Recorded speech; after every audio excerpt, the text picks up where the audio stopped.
ఇంతే కేసీఆర్ ఇంతే. ఆయన అసెంబ్లీకి రాడు రాడు రాడు వస్తే మాత్రం ఇలా సంతకం పెట్టి అలా వెళ్ళిపోతారు. అంటే ఇలా వచ్చి అలా వెళ్ళిపోతారు.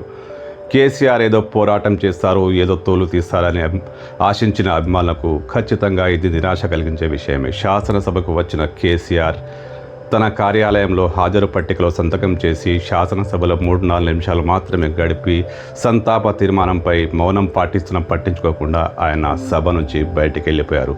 అంతే. రేపు జరిగే మళ్ళీ సమావేశాల్లో కూడా కేసీఆర్ రాడు. బీఆర్ఎస్ నేతలు ఎంత చెప్పినా సరే ఆయన రాడు. ఆ శాసనసభలో రేవంత్ రెడ్డి ముందు, స్పీకర్ ముందు కూర్చోవడం బహుశా కేసీఆర్కు ఇష్టం లేదేమో. అందుకే ఆయన డుమ్మా కొడుతున్నాడు, వెన్ను చూపి వెళ్ళిపోతున్నాడు. బీఆర్ఎస్ శ్రేణులు కూడా దీనిపై పెదవి విరుస్తున్నారు. మా సారు వచ్చి పోరాటం చేస్తాడు, అది చేస్తాడు, ఇది చేస్తాడు అనుకున్న టైంలో ఆయన మళ్ళీ సేమ్ సీన్ రిపీట్ చేశారు. ఖచ్చితంగా ఇది బీఆర్ఎస్ శ్రేణులకు నిరాశ కలిగించే విషయమే.